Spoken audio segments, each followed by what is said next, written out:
il est exactement 7h sur l'ensemble du réseau synchronisé de Zik FM, Chimère Diop, Diraïm Touré. Bon réveil matinal. Les titres d'édition, longue détention préventive. Les prisonniers de Rebeuss n'en peuvent plus d'attendre. Ils ont décidé d'entamer une grève de la faim le 6 octobre pour se faire entendre. Ils dénoncent les lenteurs dans l'application effective de la chambre criminelle qui doit remplacer la cour d'assises. Une vieille promesse du ministre de la Justice. En politique, le PDS lance la grande offensive pour liquider, politiquement parlant, Modou Diagne Fada. Une série de mobilisations est entamée, notamment à Diourbel, fief de Aïda Mbodj, une entreprise qui ne peut prospérer selon la Fédération nationale des femmes libérales réformatrices. Elle persiste et signe, elle reste dans le PDS, n'en déplaise aux profondeurs de Modou Diagne Fada. À suivre notre dossier du jour à Sédhiou, l'atteinte de l'autosuffisance en riz est en marche. Cette année, 100 000 tonnes de riz sont attendues contre 70 000 l'an dernier. La page des sports et la revue de la presse mettront un terme à cette présente session d'information. Bienvenue à toutes et à tous. Voici Zik FM. Bienvenue. L'actualité sur Zik FM, c'est d'abord cette information livrée par le quotidien La Tribune. 23 Sénégalais sont actuellement en garde à vue à la police centrale de Niamey au Niger. Omar Sall, un de ces Sénégalais joints au téléphone, demande depuis plus d'une semaine aux autorités de réagir. Il estime plutôt que ces Sénégalais sont dans un état très critique. Ils sont restés plusieurs jours sans manger à leur faim. Et pire, ils sont maltraités. Selon toujours ce Sénégalais joint par le quotidien La Tribune, ils ne bénéficient pas de l'assistance des autorités diplomatiques et sont laissés sur leur triste sort entre les mains des autorités de la police centrale de Niamey. Ils voulaient rejoindre la Libye en transitant par le Niger, mais ont dû être gardés donc à vue par la police centrale de Niamey. L'actualité, c'est également ce mouvement d'humeur à la maison centrale d'arrêt de Rebeuss. Les prisonniers entament aujourd'hui une grève de la faim pour dénoncer les lenteurs dans l'application effective de la chambre criminelle qui doit remplacer la cour d'assises. Une vieille promesse du ministre de la Justice, garde des Sceaux, qui tarde toujours à avoir le jour. Pour le rappel, Maître Sidiki Kaba avait annoncé des innovations majeures dans le code pénal et le code de procédure pénale, avec la suppression des assises qui seront suppléées par une chambre criminelle, une juridiction qui fonctionnera à chaque fois qu'il y aura des crimes à juger.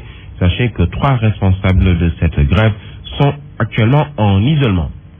En politique, le PDS lance l'offensive contre Fada et Macky Sall, qu'il estime être derrière le réformateur en chef. La tournée, initiée à cet effet, a démarré par Bambey, où les responsables libéraux nationaux se sont donné rendez-vous.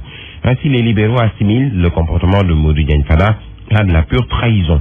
Par ailleurs, ces inconditionnels de Maître Abdoulaye Wade comptent poursuivre le combat pour que justice soit faite et que force reste à la loi. Correspondance Abdoulaye Diagne. Dans le cadre de sa tournée d'information et de mobilisation, le Parti démocratique sénégalais ouvre le bal par un meeting à Bambey. À l'occasion, les libéraux qualifient Modou Diagne Fada de traître. Je suis prête à me sacrifier pour les générations futures. J'ai la confiance de Maître Abdoulaye Wade. Nos jeunes vont m'accompagner dans ce combat. Mais tout cela, c'est parce que Wade n'a plus de décret. À son temps, ses désirs étaient des ordres. Toutefois, elle met en garde et précise à cet effet. Le syndrome AJ n'infestera jamais le Parti démocratique sénégalais. Wade n'est pas landing, Aïda aussi n'est pas n'importe qui. Ainsi, elle sonne la fin de la récréation. La dualité Wade-Fada, mais c'est fini aujourd'hui. C'est Macky Sall qui est derrière Fada pour qu'il ose défier Abdoulaye Wade. À la tête d'une délégation envoyée par Maître Abdoulaye Wade à Bambey, Omar Sarr s'engage à l'accompagner dans ce combat dédié aux femmes de Nder. Abdoulaye Diagne, Bambey, Zik FM. Abdoulaye Diagne, la délégation conduite par Omar Sarr a assisté au meeting de Aïda Mbodj qui avait pour but de tenir informé la base sur les perturbations qui ont émaillé ces temps-ci le fonctionnement de l'Assemblée nationale. Babacar Gaye, le porte-parole du secrétaire général national, salue le courage d'Aïda Mbodj et engage le PDS aux côtés de celle qu'il considère comme présidente du groupe parlementaire des libéraux et démocrates. Babacar Gaye, il est au micro de notre correspondant. Ma sœur Aïda, le combat que vous êtes en train de mener n'est pas le vôtre. Vous menez un combat par procureur.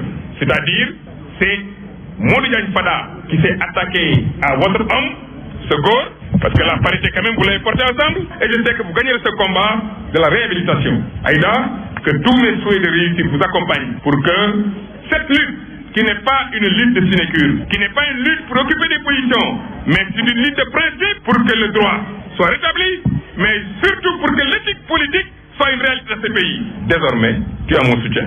C'est ce soutien-là que je suis venu confirmer ici à Bambey. L'Association nationale des femmes libérales réformatrices n'a pas attendu longtemps pour répondre. Cette fédération mise sur pied au terme d'une rencontre qui s'est tenue ce week-end entre le réformateur en chef Modou Diagne Fada et les femmes du Parti démocratique sénégalais qui cautionnent la démarche du président du groupe parlementaire libéral. Ces pro-Fada réclament l'exclusion de leur sœur Aïda Mbodj du PDS parce qu'elles estiment que la présidente du conseil départemental de Bambey a été la première à fouler aux pieds les recommandations générales nationales du PDS, Maître Abdoulaye Wade. La porte-parole du jour, Lumbénian, elle s'appelle. Elle est ici avec Adia Vité. Les femmes réformatrices estiment que Aïda Mbodj, à cause de sa gourmandise légendaire, est tombée dans un piège tendu par le camp des conservateurs pour briser l'entente cordiale qui existait entre elle et le frère Modou Diagne Fada. Les femmes réformatrices réclament l'exclusion de la sœur, la députée Aïda Mbodj, pour avoir foulé aux pieds les décisions du Congrès du 21 mars, l'instance suprême de notre parti. C'est pourquoi la Fédération nationale des femmes réformatrices fustige le comportement inélégant et inconstant des détracteurs du chef de file des réformateurs pour avoir osé porter le combat pour la survie du parti. Et puis nous restons avec ces femmes réformatrices qui lient désormais leur sort à celui de Modou Diagne Fada, tout en épousant les idéaux du pape du SOPI, Maître Abdoulaye Wade. Ces membres de la Fédération nationale des femmes libérales réformatrices annoncent qu'elles vont poursuivre le combat au sein même du PDS. Numbénian est toujours avec notre reporter. Les femmes libérales réformatrices, tout en renouvelant leur engagement et leur profond dévouement au secrétaire général national du PDS, notre maître, le président Abdoulaye Wade, lient leur sort à celui du frère Modou Diagne Fada et lui apportent leur soutien indéfectible en l'exhortant à continuer le combat pour l'intérêt supérieur du Parti démocratique sénégalais. Nous parlons politique toujours. 3 ans après l'accession de Macky Sall à la magistrature suprême, les apéristes de Niagagnaou se sont snobés par leur mentor. Militants de la première heure, les camarades de feu Hamad Sen, compagnons de lutte très proche de Macky Sall décédé en pleine campagne présidentielle, veulent récolter les fruits de leur dur labeur qui a conduit Macky Sall à la tête aujourd'hui du Sénégal et leur accession à la commune.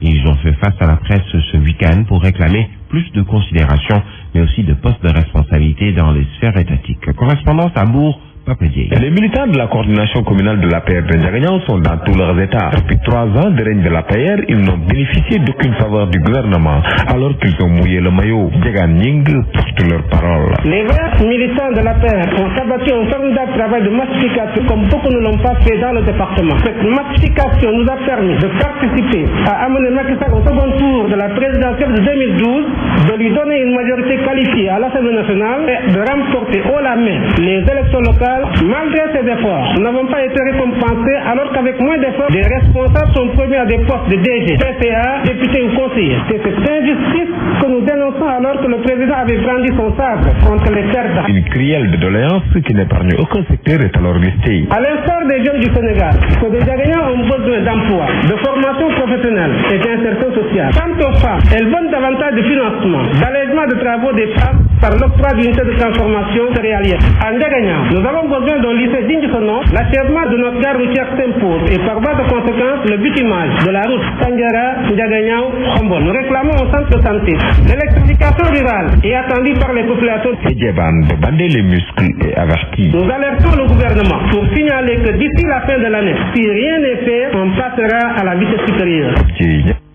Nous parlons politique. Suite et fin, le coordonnateur départemental de l'AFP de Kaolack tourne le dos à sa famille politique pour des raisons, selon lui, de mauvaise gestion, de manque de démocratie et d'autoritarisme dans l'AFP. Un geste mal apprécié par ses camarades de parti qui déclarent avoir tourné la page Saïdo depuis les élections locales où il a monnayé les intérêts de sa propre formation politique au profit d'un autre parti. Correspondance, Farah Diassé. Se sentant marginalisé dans sa propre famille politique, le responsable départemental de l'AFP claque la porte pour une destination inconnue. Saïdou Bakhoum. À partir d'aujourd'hui, j'ai quitté l'AFP pour des raisons de mauvaise gestion, de népotisme, d'autoritarisme. Il n'y a plus de démocratie dans l'AFP. Je ne me retrouve plus dans l'AFP. Son fonctionnement ne me convient plus, mais je suis dans Benno Bokk Yakaar. Qui sème le vent récolte la tempête, dit l'adage. Aux yeux des progressistes, Saïdou a depuis un certain temps monnayé les intérêts du parti. La défaite de l'AFP dont il est à l'origine lors des locales est une preuve. Mamadou Souké Ndiaye, actuel responsable départemental. L'homme n'est pas ce qu'il dit, mais ce qu'il fait. Il s'est auto-exclu depuis les élections locales. Il a mis un autre candidat. Toutes ces réactions, c'est à l'encontre des intérêts de l'AFP. Dans sa prise de parole à l'occasion de leur réunion, le responsable départemental des jeunes dira que l'ère Saïdou Bakhoum est révolue. Sénindour. Nous avons tourné la passe Saïdou. Il a vendu son honneur, il a vendu sa dignité, sa responsabilité au détriment de notre parti. Toutefois, Saïdou Bakhoum déclare avoir tourné définitivement le dos à l'Alliance des forces de progrès. Un geste qualifié de trahison, d'ingratitude par les responsables de la base. Selon eux, Saïdou n'a pas rendu monnaie à la pièce. Zik FM Kaolack, Farah Diassé. Zik FM Touba 93.8. Le reste de l'actualité, l'école élémentaire des HLM Grand Yoff dans la banlieue de Dakar, toujours occupée par les sinistrés. Ils sont encore 8 familles à être hébergées dans 2 salles de cours, 2 semaines après la rentrée des élèves. Une situation que la mairie a du mal à gérer et elle en appelle aux autorités. Les sinistrés demandent un appui financier pour pouvoir partir. Reportage à la Sanbal. 2 semaines après la rentrée scolaire, à l'école élémentaire de HLM Grand Yoff, 2 classes restent encore occupées par 8 familles sinistrées de la localité. Albino Gomis fait partie de ces sinistrés. Parce qu'elle est venue, des familles qui ont tout perdu dans les eaux, sans abri depuis plus de 2 mois, ni ressources, elles ne savent plus que faire.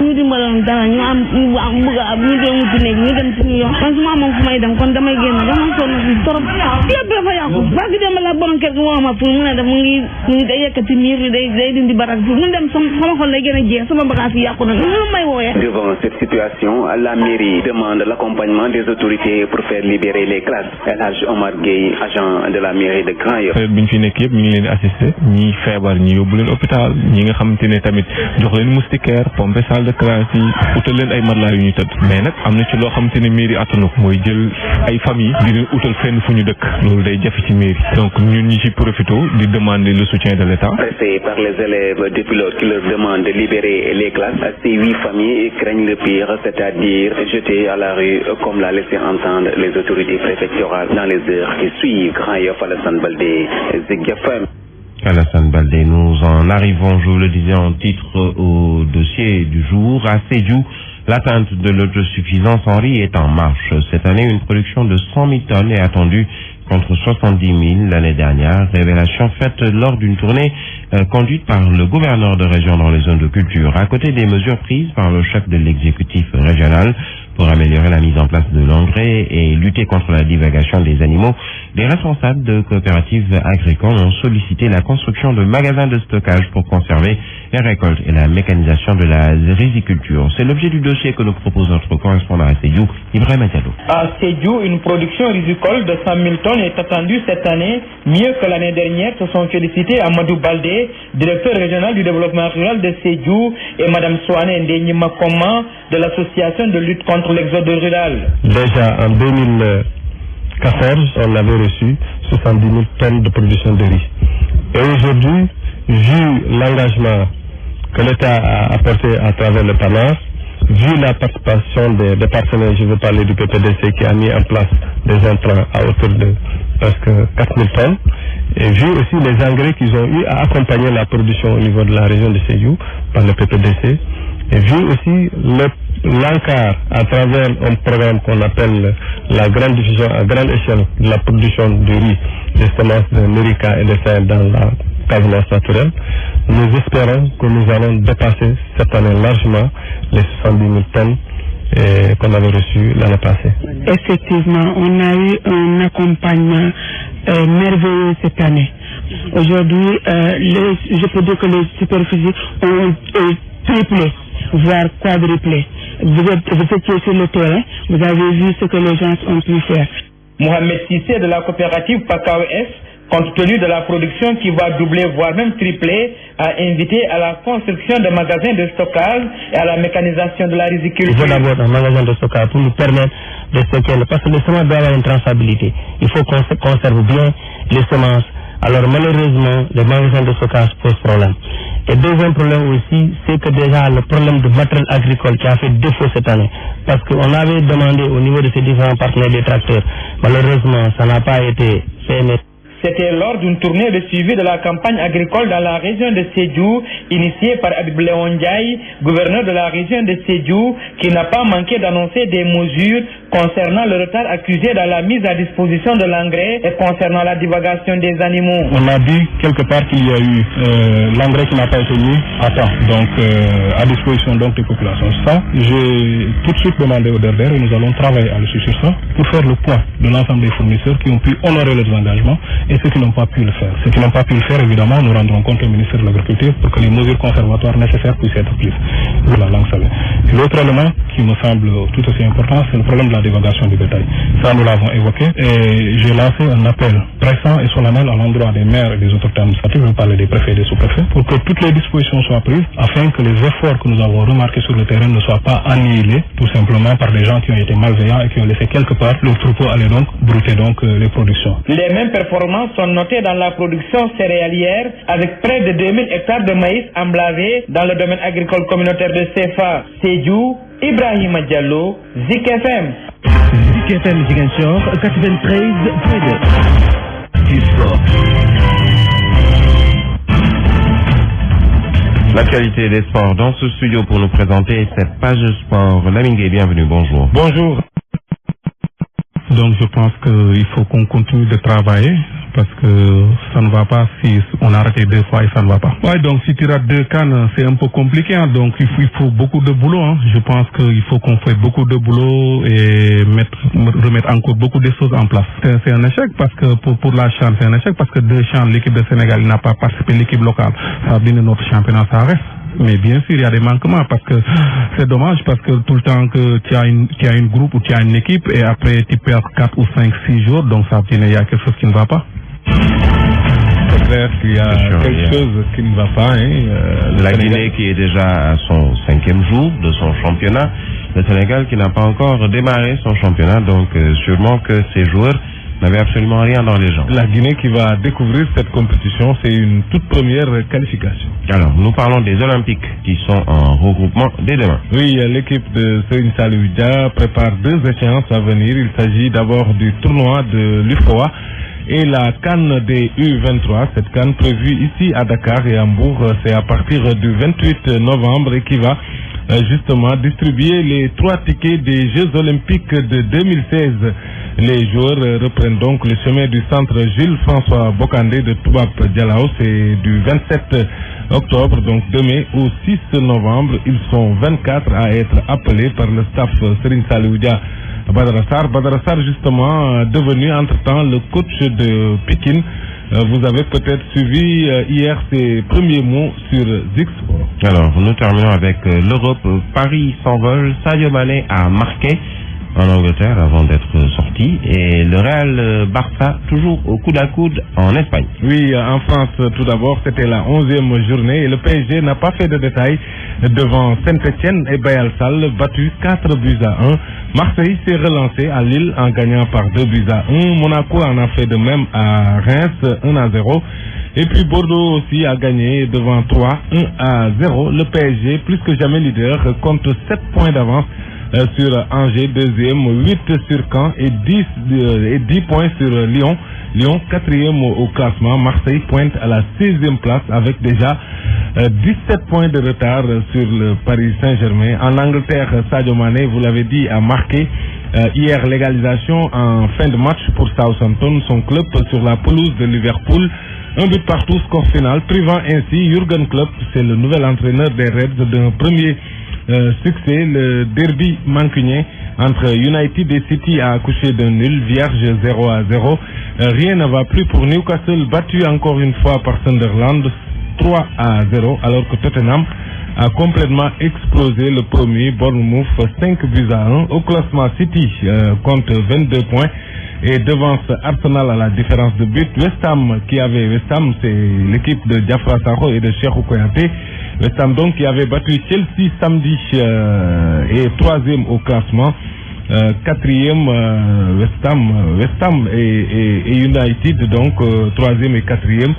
Et puis Sunderland, Newcastle et Aston Villa sont relégables. En Espagne, les deux grands ont gagné et ont repris la tête du classement de la Liga. Le Real s'était imposé samedi face à Celta Vigo 3-1. Hier, Barcelone a répliqué en dominant Eibar sur le même score avec un triplé de Luis Suarez. Les deux rivaux comptent chacun 21 points au sortir de cette 9e journée de la Liga. L'Atlético Madrid est troisième, Granada, Levante et Las Palmas sont relégables. On termine en Italie, 9e journée du Calcio. L'AS Roma, en allant s'imposer sur la pelouse de la Fiorentina 2-1, prend seul les commandes avec 2 points d'avance sur 4 équipes à 18 points. Il s'agit de Naples, de la Fiorentina, de l'Inter de Milan et de la Lazio de Rome. Sont actuellement relégables Capri, Hellas Vérone et Bologne. Voilà pour la page.